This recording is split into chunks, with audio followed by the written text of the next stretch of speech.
Hola, feliz día, un saludo para todos. Les habla la profesora Susan Rojas, la cual va a ser la encargada de impartirles la unidad número 4, que tiene que ver con la estructura y el metabolismo de los carbohidratos. Fíjense, son 8 unidades, estamos en la mitad de la asignatura como tal de bioquímica. Entonces, a partir de acá, de esta unidad, se van a ver una serie de rutas metabólicas a profundidad, entendiendo que ya ustedes tienen los cimientos a partir de las 3 unidades anteriores. Entonces, sean bienvenidos a la unidad de carbohidratos, que es realmente una de las unidades más fascinantes desde el punto de vista bioquímico. ¿Qué vamos a ver en esta primera clase? La definición de todos los carbohidratos, cómo se clasifican y empezamos a ver en detalle todo lo que tiene que ver con los monosacáridos como unidades monoméricas de esos carbohidratos. Continuamos con el enlace glucosídico, que es el que nos va a permitir la unión de esos monosacáridos, y terminamos definiendo algunos disacáridos de importancia. Llámese disacáridos, 2 unidades de monosacáridos unidas. Ok, comencemos entonces primero conociendo quiénes son los carbohidratos. Los carbohidratos son un gran grupo de moléculas que tienen dentro de su conformación carbonos e hidrógenos y grupos hidroxilos. Entonces la definición como tal sería cadenas hidrocarbonadas, es decir, que tienen carbonos e hidrógenos, con muchos grupos hidroxilos unidos a esa cadena mediante enlaces simples. Entonces, de acuerdo a eso, se van a dividir en 2 grandes grupos los carbohidratos: los aldehídos o los aldehídos y las cetonas. Fíjense la característica de estas moléculas: tienen carbonos, hidrógenos y también los hidroxilos unidos mediante enlaces simples, lo que acabamos de ver como concepto. ¿Qué me va a definir a mí que sea un aldehído o una cetona? La ubicación de este grupo que se ve acá, que es C, carbono, doble enlace oxígeno. Ese grupo se llama carbonilo, ¿ok? Carbonilo. Si el grupo carbonilo se encuentra en el carbono 1, fíjate, doble enlace con el oxígeno, si se encuentra el grupo carbonilo en el carbono 1, se llamará la molécula aldehído. Pero si el carbono con el grupo, el doble enlace oxígeno, o sea, si el carbonilo se encuentra en el carbono 2, me voy a llamar cetona. Todas las cetonas tienen este grupo funcional acá en el carbono 2 y todas los aldehídos lo van a tener en el carbono 1. También el grupo como tal aldehído, que es este que está acá, se escribe C, doble enlace, O y un hidrógeno, ¿ok? Y un hidrógeno, es importante. Todo este es el grupo funcional de los aldehídos. Bueno, de acuerdo a eso, entonces también pueden ser definidos como polihidroxialdehídos, ¿verdad? Polihidroxi, haciendo alusión que tienen muchos hidroxilos en un grupo aldehído o muchos hidroxilos en una cetona. Entonces también son clasificados o también son definidos como polihidroxialdehídos o polihidroxicetonas. También se les puede llamar moléculas hidrocarbonadas polihidroxiladas, ¿ves? Comprendiendo aldehídos o cetonas. Bueno, entonces, de acuerdo, entendiendo eso, estos grandes grupos siempre van a responder con la fórmula empírica.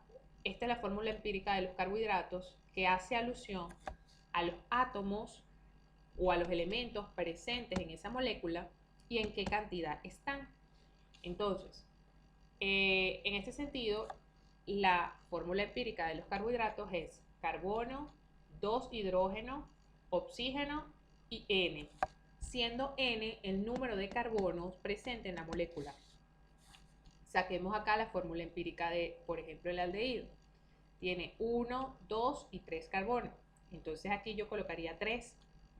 Si yo digo o saco la cuenta para saber cuántos átomos tiene esa molécula, yo digo 3 por C, es decir, por un carbono, sería 3 por 1, 3.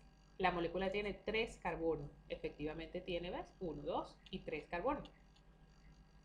3 por 2 son 6. La molécula debe tener 6 hidrógenos. 1, 2, 3, 4, 5 y 6. Y 3 por 1, 3, es decir, va a tener 3 oxígenos. 1, 2 y 3 oxígenos. Entonces, colocando acá el número de carbonos, voy a tener el total de átomos presentes en esa molécula de acuerdo a esta fórmula empírica. Bueno, los carbohidratos son sumamente importantes porque están distribuidos en la naturaleza y cumplen una gran cantidad de funciones. Aquí hay algunas de las funciones que cumplen. Por ejemplo, función energética. Dentro de nuestro organismo podemos obtener energía a partir de ciertos carbohidratos. Fíjate,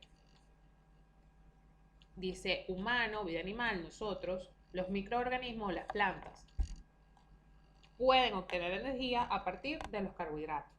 También tenemos un grupo de carbohidratos que son un poco más específicos y que le brindan esto que dice acá, que es la especificidad a ciertas células, como son los carbohidratos que están presentes en la pared del eritrocito, del glóbulo rojo. Hay unos carbohidratos que están presentes allí que le van a dar especificidad a ese glóbulo rojo y lo van a dividir luego en personas que sean de sanguíneo de tipo A, de tipo B, de AB, o sea, van a dar el grupo sanguíneo y eso va a ser dependiendo de unos carbohidratos que tengan de forma determinada en la pared de los glóbulos rojos. De igual manera, recordemos que, bueno, no sé si conocen esto, pero hay dos tipos de bacterias gram positivas y gram negativas, y eso se va a deber a unas estructuras que son carbohidratos que están presentes en la membrana de esas bacterias. Entonces, dependiendo de la distribución y la cantidad o el tipo de carbohidratos, le puede brindar especificidad a esas células en donde están o en donde están contenidos esos carbohidratos. Y desde el punto de vista estructural, esto sí los conocemos, pues forman parte de paredes bacterianas y de plantas, están en el exoesqueleto de algunos insectos, esto lo vamos a ver a detalle cuando veamos ciertos carbohidratos, y forman parte del tejido conectivo de nuestro organismo. Se van a clasificar en 3 grandes grupos. Esto como muy parecido a la clasificación que se daba en las proteínas. Si estoy hablando de una sola unidad, se va a llamar monosacárido. ¿Ok? Si estoy hablando de unidades de 2 a 10 carbohidratos, o 2 a 10 monosacáridos, se van a llamar oligosacáridos. Y si son unidades de más de 10 monosacáridos, se llaman polisacáridos. Estudiemos entonces la unidad más pequeña de los carbohidratos, que se llama monosacárido.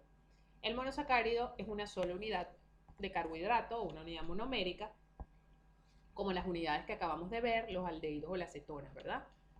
La gran mayoría tiene ciertas características que son comunes a la mayoría de los monosacáridos, que es que son sólidos, son incoloros, cristalinos y su sabor es dulce. Yo no sé si, por ejemplo, conocen la sacarosa es monosacárido y la venden en forma de sacarosa. Fructosa, venden un líquido que es fructosa. Y su sabor es dulce porque de hecho son azúcares, ¿verdad? Se utilizan en la elaboración de productos alimenticios. Bueno, evidentemente la glucosa también. Bueno, acá los monosacáridos vamos a aprender a partir de aquí que a todos los aldehídos, a todos los monosacáridos que sean de tipo de los aldehídos, se le va a agregar el sufijo osa y ya no se va a llamar aldehído, sino aldosa, ¿ok? Y todas las cetonas se le va a agregar, perdón, también el sufijo osa. Entonces van a ser cetosas. Entonces todos los monosacáridos se van a dividir en dos grandes grupos, aldosas y cetosas. Cuando yo les diga las aldosas, entonces van a ser unos monosacáridos de tipo del aldehído. Cuando diga cetosas, monosacáridos de tipo de las cetonas, ¿ok? Van a poseer una cantidad determinada de carbonos, 4, 5, 6 y hasta 7, pueden tener hasta 7 átomos de carbono, y se van a denominar, bueno, 3, 4, 5, 6 y hasta 7. Se van a denominar triosas, tetrosas, pentosas, hexosas y heptosas, dependiendo de la cantidad de carbonos que tengan.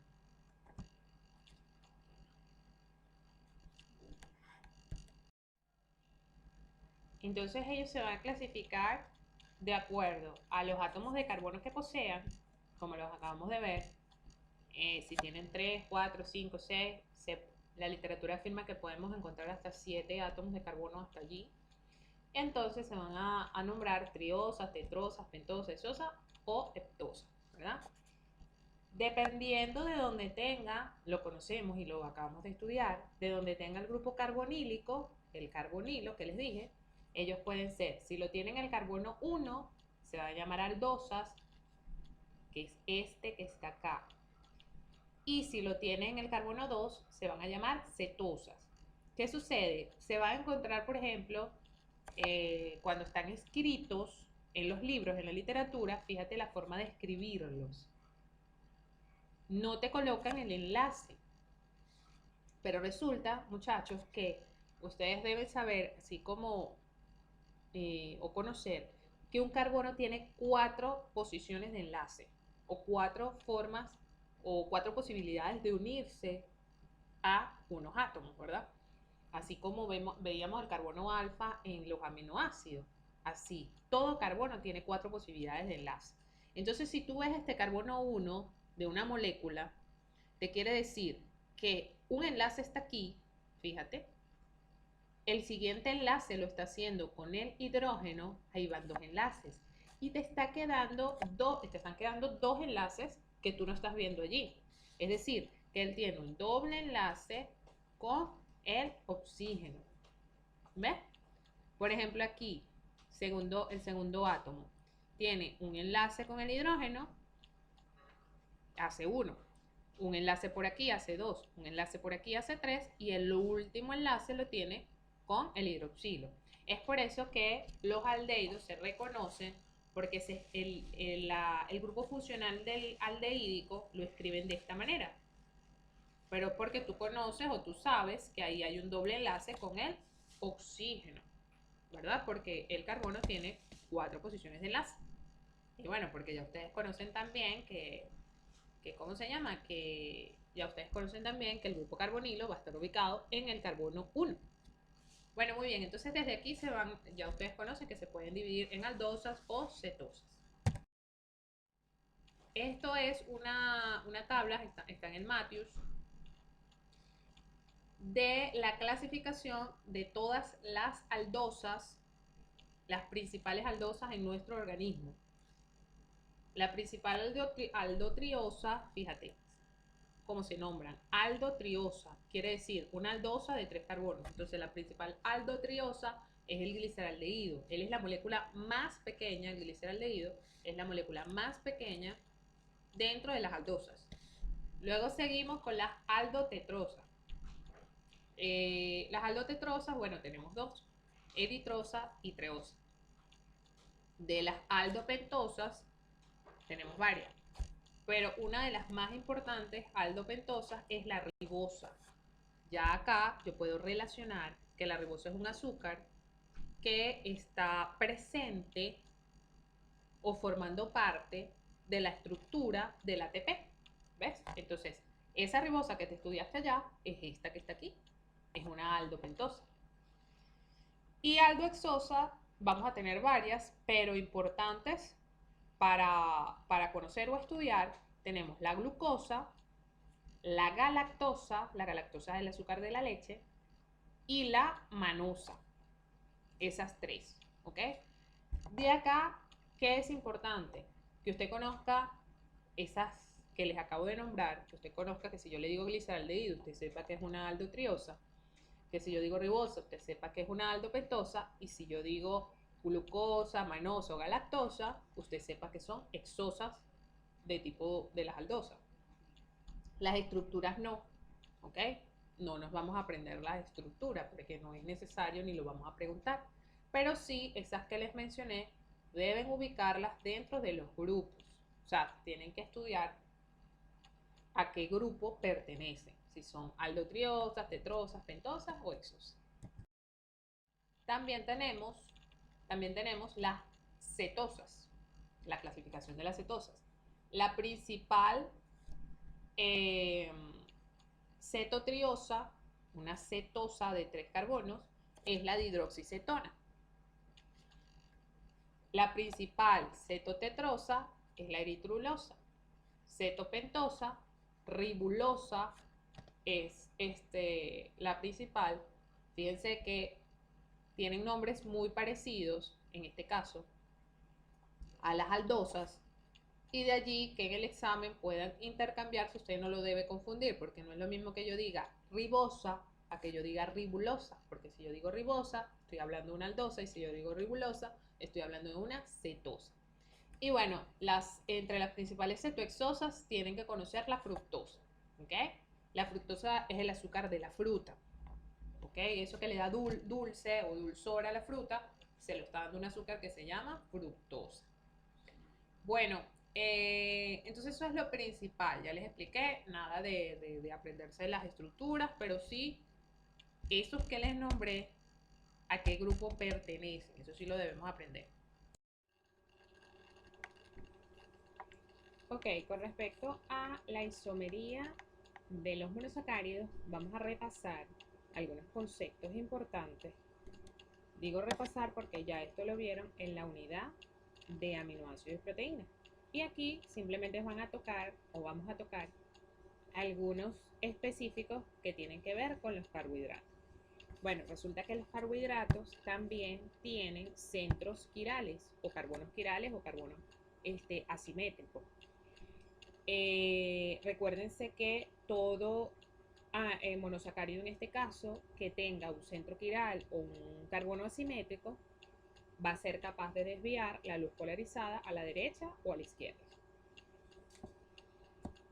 Específicamente en los monosacáridos, el único que no tiene carbono asimétrico es la dihidroxicetona, ¿ok? Todos los demás sí van a tener al menos uno, pero la dihidroxicetona no tiene y por ende no puede desviar el plano de luz. La mayoría de los monosacáridos presentes en el organismo son isómeros de tipo D, ¿ok? Bueno, continuamos con la isomería y hay varias clasificaciones de los isómeros. Una de ellas son los isómeros por configuración. Este tipo de isómeros por configuración tienen varios tipos. El primero de ellos que vamos a estudiar se llama enantiómeros. Los enantiómeros son isómeros que son imágenes especulares no superponibles. ¿Qué es una imagen especular? Quiere decir que si a una molécula la colocamos enfrente de otra son exactamente idénticas. Una imagen especular de otra. Pero si intentamos sobreponer una molécula sobre otra, no se pudieran sobreponer, es decir, son no superponibles. Por ejemplo, en el caso del L-gliceraldehído y el D-gliceraldehído, si yo los coloco uno enfrente del otro, son imágenes especulares, pero si yo toda esta molécula la coloco arriba de esta molécula, este hidroxilo me quedaría hacia acá y este hidroxilo de la otra molécula quedaría por acá, es decir, no son idénticas, no se pueden superponer. El segundo isómero de configuración que vamos a estudiar se llama diastereoisómeros, que son isómeros que no son imágenes especulares. Los que acabamos de ver son imágenes especulares y se diferencian de estos que no van a ser imágenes especulares. dentro del primer diastereoisómero tenemos los epímeros. Los epímeros son moléculas que son exactamente iguales a excepción de una configuración en un átomo de carbono. Es decir, van a ser idénticas, pero un carbono va a ser distinto. En este caso, los epímeros más importantes que vamos a estudiar son la glucosa con la manosa, es epímero en el carbono 2, ya vamos a ver, y la glucosa con la galactosa, que es epímero en carbono 4. Entonces, tanto la manosa como la galactosa van a ser epímeros de la glucosa. Es decir, van a ser exactamente iguales en 5 de los carbonos, ella tiene 6, en 5 de los carbonos, y en 1 van a ser distintas. Entonces, cuando te dice epímero en el carbono 2, te quiere decir que en el carbono 2 es donde ella está siendo distinta con respecto a la glucosa. Entonces, fíjense, carbono 1 completamente igual a la glucosa. Carbono 2, fíjate, este tiene el hidroxilo hacia la izquierda y este no. Es decir, es distinto en carbono 2, lo que te dice acá. El primero en carbono 2. Carbono 3 exactamente igual, carbono 4 exactamente igual, carbono 5 exactamente igual y carbono 6 exactamente igual. Es decir, entonces la manosa y la glucosa son epímeros en carbono 2. Y si hacemos lo que acabamos de estudiar, la revisión de la galactosa junto con la manosa, perdón, la galactosa junto con la glucosa, vamos a observar que son epímeros solamente en el carbono 4. Entonces, son exactamente iguales, solo que se diferencian en este caso en el carbono 4. La manosa con la galactosa no son epímeros. Fíjate que se diferencian en más de un carbono. ¿Ok? Entonces van a ser epímeros es entre galactosa y glucosa, repito, y entre manosa y glucosa, siendo estos dos, galactosa y manosa, epímeros de glucosa en diferentes carbonos, como lo estamos viendo acá.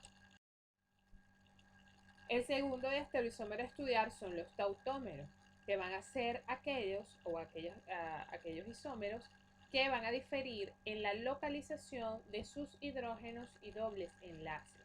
Entonces, van a ser isómeros, ¿por qué?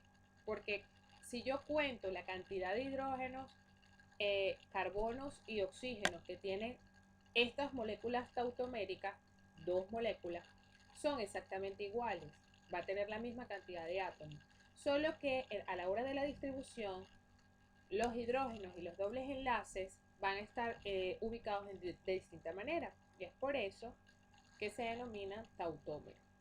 En este sentido, fíjate, el gliceraldehído y la dihidroxicetona. Gliceraldehído es una aldosa y la dihidroxicetona es una cetosa. Las dos tienen, de hecho, 3 carbonos, son exactamente iguales desde el punto de vista de átomos. ¿En qué se van a diferenciar? Bueno, en que el doble enlace del carbono 1 va a estar, el doble enlace de la aldosa va a estar ubicado en el carbono 1 y el doble enlace de la cetosa va a estar ubicado en el carbono 2. ¿Ok? Entonces ellos entre sí van a ser tautómeros. Ok, entonces están estas formas de representación de los monosacáridos, lineal y cíclica. La representación lineal se llama proyección de Fischer. Esta proyección simplemente hace un reflejo en la estructura lineal de la molécula y la ubicación de los átomos alrededor de los carbonos principales. Y la representación cíclica, que es la representación que se realiza de los anillos que pueden formar estas moléculas. Los monosacáridos de 6 carbonos, es decir, las hexosas, son o comúnmente forman anillos en solución, anillos muy estables en solución. Hay dos formas de anillos, anillos de 5 lados que se llaman furanosas y anillos de 6 lados que se llaman piranosas. Furanosa como este anillo de 5 lados que vemos acá y piranosa como este anillo de 6 lados que vemos acá, que se llaman así porque hacen una alusión o hacen alusión a que son moléculas semejantes al furano o al pirano, que son estructuras cíclicas en química, ¿ok? Entonces, bueno, esas son las dos formas de anillos que pueden formar las hexosas principalmente en solución, siendo la piranosa la forma más estable que se ubica o que pueden ellas adoptar. Bueno, esta lámina se las anexé para explicarles cómo cicla un monosacárido. Los monosacáridos van a ciclar uniendo el grupo funcional, ¿verdad? Con el oxígeno de ese grupo funcional, con el hidroxilo de un carbono que se encuentra alejado de ese grupo funcional para que él pueda formar el anillo. Es importante que conozcan esto porque si soy una aldosa, este enlace que se forma se llama hemiacetal, ¿ok? Pero si soy una cetosa, ese enlace se forma entre el grupo carbonilo y un hidroxilo que se encuentra alejado en otro carbono, un carbono distante. Y este enlace se llama hemicetal. Hemicetal. Entonces, si soy aldosa, hemiacetal, y si soy cetosa, hemicetal. Ok, entonces resulta que estas dos proyecciones están relacionadas íntimamente entre ellas. ¿Okay? ¿Qué es lo que sucede? Todo, como te dice aquí abajo, todos los hidroxilos que se encuentran representados a la derecha, en este caso, fíjense, a la derecha en la proyección lineal o en Fisher, se van a encontrar por debajo en la proyección cíclica, ¿ok? Fíjate. Vamos a ver este ejemplo. Este es el ejemplo de la representación de la ribosa. Entonces, esta ribosa tiene 5 carbonos numerados desde arriba hacia abajo.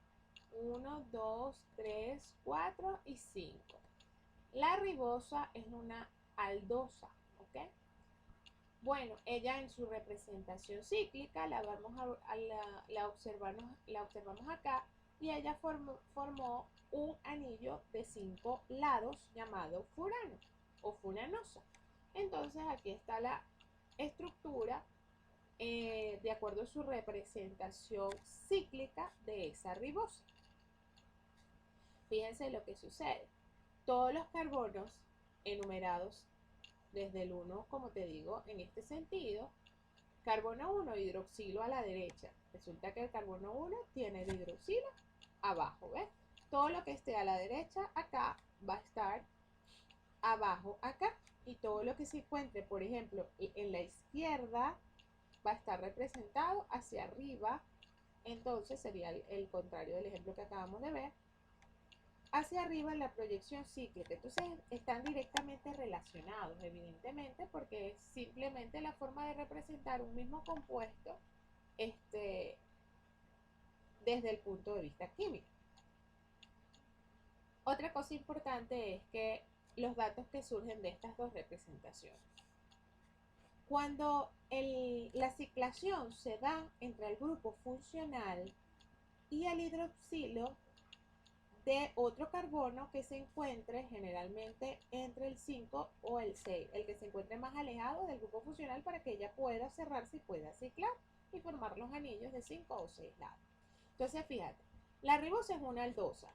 El carbono 1, que en este caso es tenía un grupo funcional y ese grupo funcional, que es el carbonilo, recordemos que está en el carbono 1, ese grupo funcional se unió con el hidroxilo del carbono 4, porque la ribosa tiene 5 carbonos. Este es el último, que es el 5. Entonces, él hizo este enlace y formó esta estructura de 5 lados.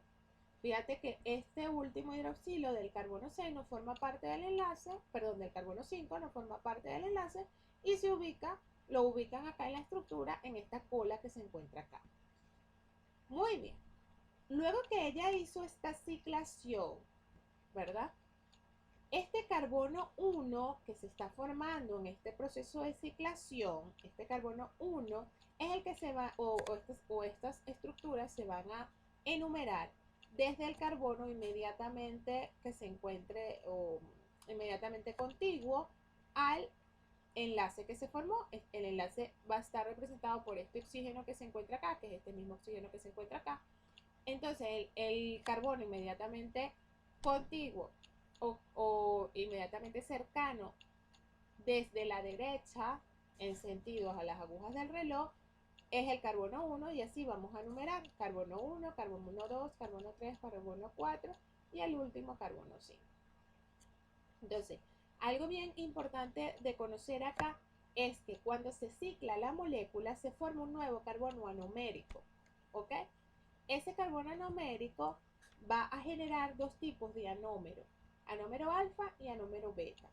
El anómero alfa es cuando el hidroxilo de ese carbono anomérico, ese nuevo carbono anomérico que se formó, ese hidroxilo se encuentra hacia abajo. Si se encuentra hacia abajo es alfa, pero si se encuentra hacia arriba es beta. Entonces acá van a aprender que existen entonces dos anómeros de acuerdo al carbono 1, que sería el carbono anomérico en esa estructura o proyección ciclada, y que va a ser, se van a representar de acuerdo a si el hidroxilo se encuentra hacia abajo, se estaría representado el anómero alfa, pero si el hidroxilo se encuentra hacia arriba, está representado el anómero beta. Esto es muy fácil observarlo desde el punto de vista de la representación de Howard o cíclica. Si usted ubica el hidroxilo hacia abajo, sabe que es alfa, y si lo ubica hacia arriba, sabe que es beta. Fíjate, de hecho, acá el nombre de ella se dice o se nombran primero haciendo referencia al anómero, si es alfa o beta. Entonces usted se ubica acá, hidroxilo abajo, ella es alfa, pero si el hidroxilo está arriba es beta. Luego se nombra la configuración absoluta de esos monosacáridos, que recordemos que la configuración absoluta de los monosacáridos que encontramos en nuestro organismo es D, entonces, y en la mayoría de la naturaleza es D. Entonces sería alfa o beta D, dependiendo, ¿verdad? Esto es una ribosa, entonces se nombra ribo, y luego el anillo. El anillo es el anillo de furanosa, entonces ribofuranosa. Perfecto. Ahora, ¿qué te acabo de decir yo? Que esta estructura cíclica está directamente relacionada con la estructura lineal. Entonces, de acuerdo a esto, podemos observar o también determinar si te dan la estructura lineal, tú puedes saber si es alfa o es beta. ¿Por qué? Porque el carbono 1, estos se van a enumerar de arriba hacia abajo, este sería el 1, el 2, el 3, el 4 y el 5. El carbono 1, si se encuentra el hidroxilo a la derecha, usted lo va a ubicar, aquí te dice, a la derecha está por debajo en la cíclica, es decir, que si está por debajo de la cíclica, acabamos de estudiar que es alfa. Entonces, de acuerdo a eso, fíjate como el hidroxilo está a la derecha, tú sabes que es un anómero, o ya usted va a estudiar que si está a la derecha es porque se está ubicando abajo en la cíclica y eso se trata de un anómero alfa. Es decir, también en la estructura lineal tú puedes determinar si es alfa o es beta. ¿Y cómo le vas a hacer? Con el carbono 1. Todo lo que esté a la derecha, en este caso es alfa porque se ubica por debajo acá. Y todo lo que está a la izquierda es beta porque se va a ubicar por arriba en la proyección cíclica. Lo otro que podemos también determinar es si es D o L. Esto se hace con esa configuración, si es D o L, se sabe o se realiza con el último carbono anomérico de la molécula. En este caso, el último carbono anomérico es este, porque este tiene, ¿ves? Dos hidrógenos acá. O sea, tiene dos átomos iguales en el enlace.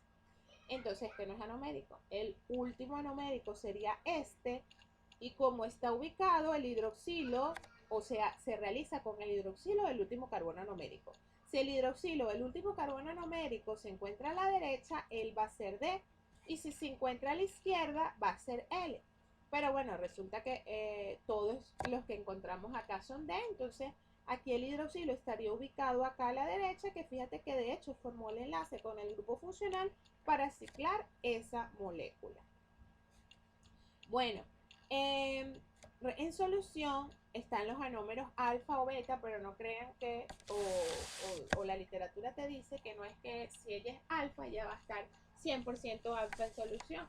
Lo que te menciona es que ella tiene un tiempo alfa y un tiempo siendo beta, quiere decir que está intercambiando sus configuraciones anoméricas en solución.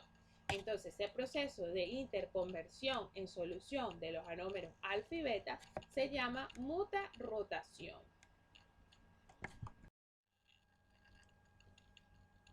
De igual manera, quiero que conozcan que hay dos formas de representar a esas, a esas formas cíclicas de los monosacáridos. Sobre todo los anillos de las piranosas, que son los anillos de 6 lados, pueden tener dos configuraciones posibles en solución. La de silla, que es esta que está acá, y la de bote. La de silla es la estructura conformacional más estable en solución. ¿Okay? Entonces, estas dos conformaciones, silla y bote, evidentemente forman parte entonces de los isómeros conformacionales que podemos encontrar en estos monosacáridos. Vamos a pasar a, ya conociendo un poco todo lo que tiene que ver con los monosacáridos, su isomería y sus configuraciones, vamos a hablar de algunos tipos de monosacáridos derivados. O sea, derivan de un monosacárido. ¿Ok? Por ejemplo, los damos muy someramente y así de igual manera nosotros los evaluamos.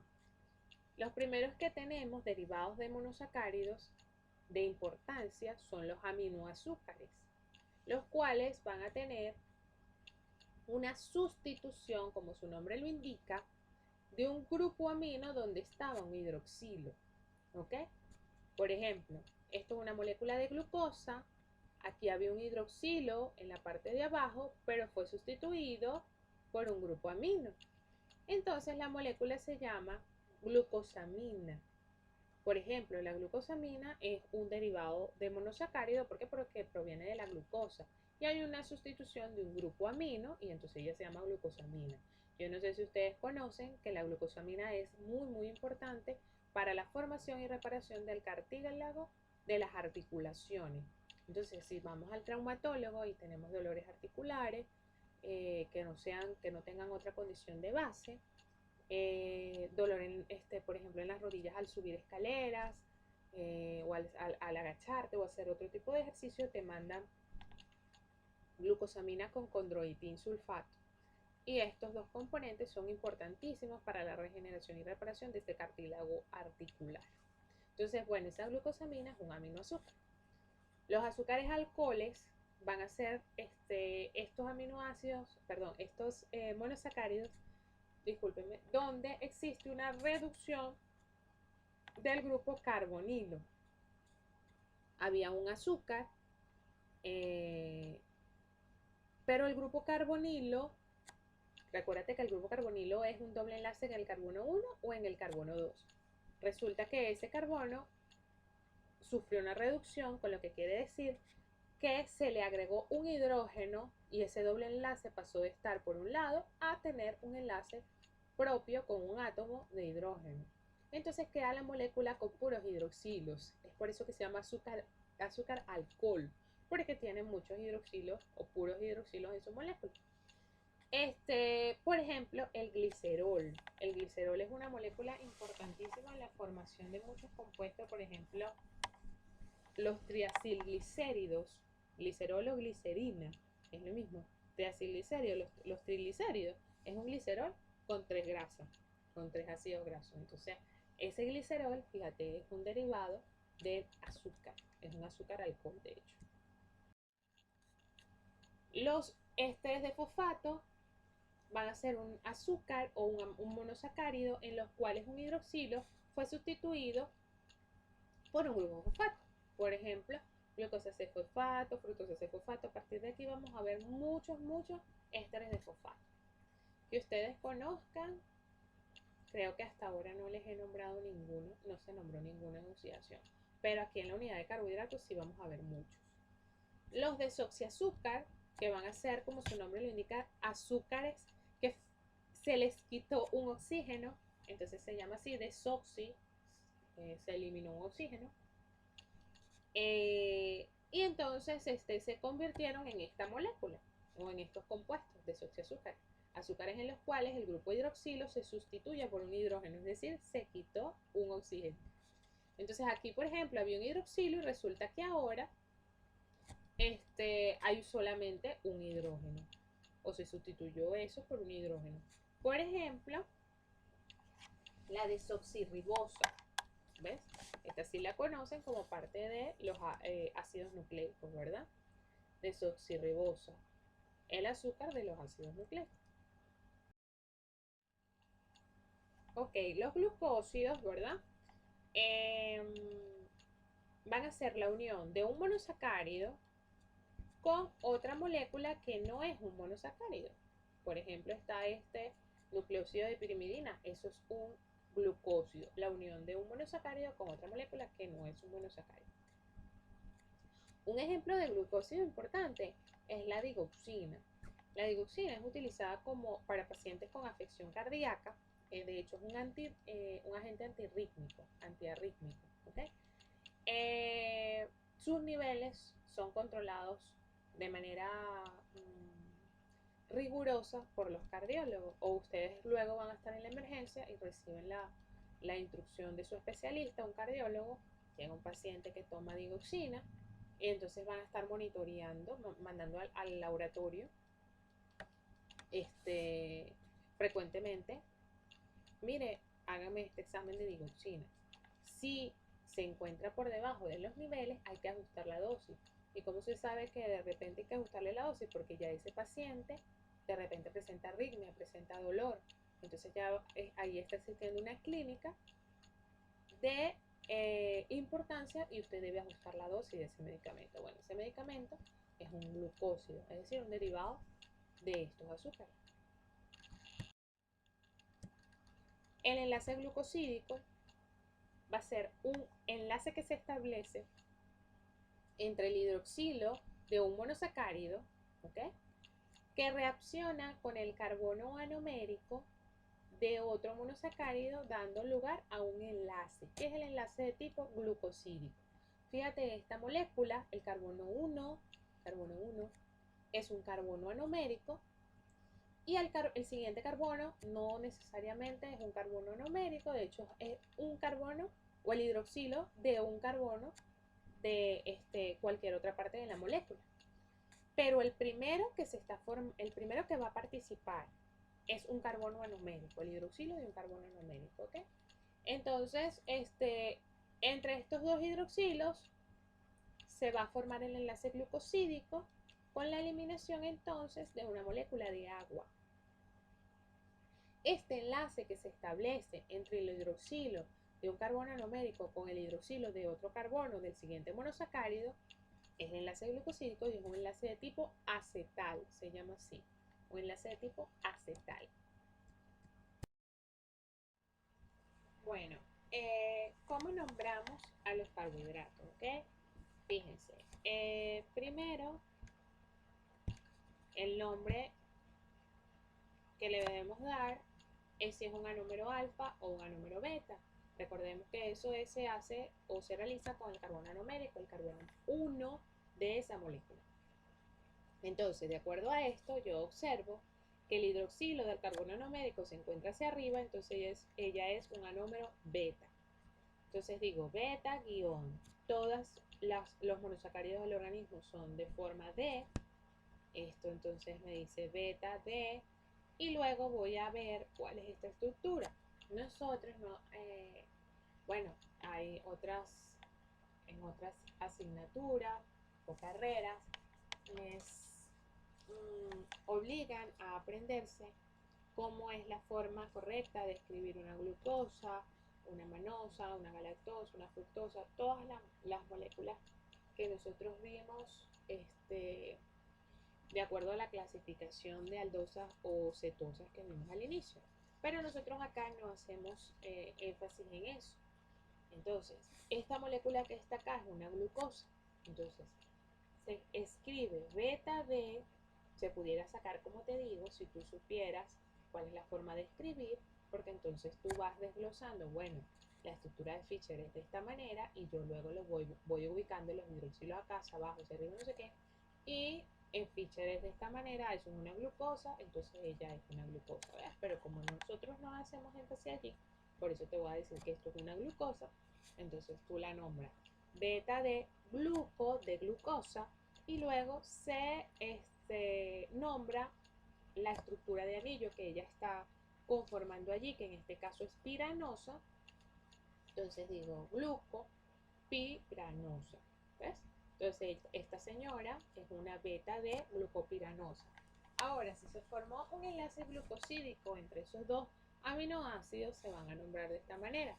Primero, el residuo de aminoácidos que se encuentra a la izquierda, ¿ok? Fíjense que el enlace glucosídico es este que está acá. Entonces yo voy a observar primero si es beta o es alfa, y eso lo hago con el hidroxilo. Fíjate que el hidroxilo se ubica hacia arriba y fue el que formó parte, en este caso, del enlace glucosídico. Entonces ya va a ser un anómero beta. Beta de, en este caso esta señora es galactosa, galacto, fuera galacto, si fuera un monosacárido, galactopiranosa. Pero como está conformando un disacárido, disacárido es una unidad de dos monosacáridos unidos, yo le voy a agregar el sufijo il y está en forma de anillo de piranosa. Entonces sería beta de galactopiranosil. Luego voy a nombrar la posición de los enlaces, de los carbonos que están formando los enlaces. Entonces, 1, 4 quiere decir 1, que siempre va a ser, como les indiqué anteriormente, el carbono 1 es el carbono anomérico, el primero que va a formar parte del enlace glucosídico. Entonces, siempre estos señores, estos enlaces van a empezar, con el número 1. Entonces, 1, guión o rayita, 4. Haciendo alusión que está formando un enlace glucosídico con el carbono 4 de la siguiente molécula. Y luego usted va a nombrar a la otra molécula. En este caso, esta molécula es una glucosa en forma de pirano. Observamos acá el anómero es beta, entonces beta de glucopiranosa. Esta es la forma correcta de nombrarlos cuando se encuentran unidos mediante enlaces glucosídicos. Ok, a partir de acá vamos a ver entre los más importantes oligosacáridos y polisacáridos. Dentro de los oligosacáridos tenemos los disacáridos. Los disacáridos son dos moléculas de monosacáridos unidas. Aquí vamos a tener dos tipos, reductores y no reductores. Los reductores son aquellas moléculas de azúcares que son capaces de reducir al átomo de cobre en una solución. Y eso da un viraje de color y pues de esa manera se pueden diferenciar. Eso sí, solo sí lo van a hacer si tienen un carbono anomérico libre, si la molécula tiene un carbono anomérico libre. Si no tiene un carbono anomérico libre, entonces son considerados no reductores porque no van a hacer esa reacción química que les acabo de decir con el cobre. Bueno, dentro de los reductores tenemos dos tipos, la maltosa y la lactosa. La maltosa van a ser dos glucosas unidas en enlace, como les dice aquí, mediante enlace glucosídico, por supuesto, en enlace alfa 1,4. Alfa haciendo alusión al carbono anomérico. Otra cosa importante que observo acá es que las dos glucosas están en forma de piranosa. Entonces yo también puedo decir que son dos glucopiranosas unidas mediante enlaces alfa 1,4. Acá les menciona unos términos de importancia también, que son acetal, que es como ya les dije, es el tipo de enlace químico que es considerado el enlace glucosídico, que es un enlace de tipo acetal, pero también les hace mención a otro término que quizás creo que no hemos hablado, que es el hemiacetal. El hemiacetal es simplemente el enlace que se formó para ciclar cuando se unieron dos grupos importantes dentro de esa molécula, que fue el grupo aldehídico y el hidroxilo de otro carbono.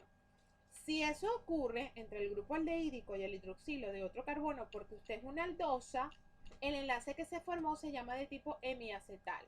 Pero si se cicló en una cetosa en donde reaccionó el grupo carbonilo con el hidroxilo de otro carbono, entonces el enlace se llama de tipo hemicetal.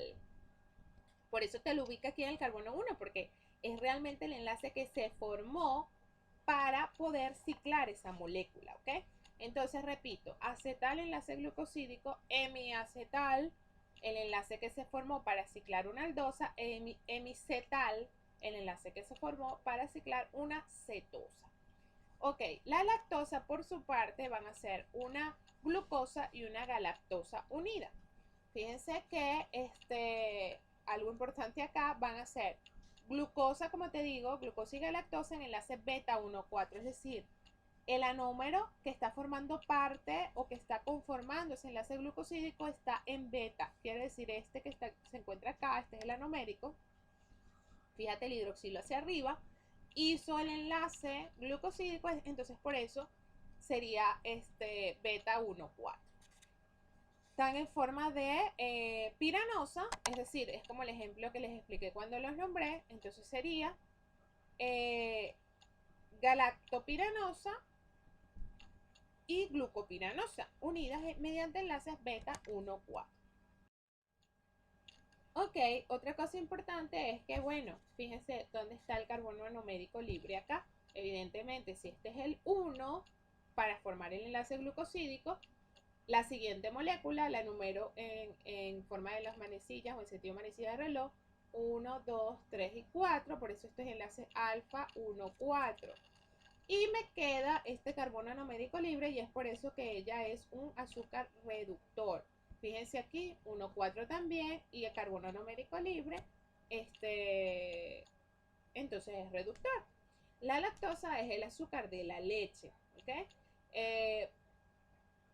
Fíjense que podemos asociar acá, hay niños que son intolerantes a la lactosa y también personas mayores intolerantes a la lactosa, es decir, ese azúcar no va a ser digerida por ellos, bien sea porque en algunos niños no tienen la suficiente madurez intestinal o algunos problemas genéticos o algunos problemas intestinales ya cuando son un poco más adultos, independientemente de lo que genere esta condición, el azúcar no va a ser digerida y se va a quedar en el intestino de forma intacta, aumentando con ello la osmolaridad, porque es un azúcar, fíjate, la osmolaridad de ese sitio en donde se ubica, que son los jugos, en este caso, o todos esos alimentos que se encuentran allí, que están en ese proceso de digestión.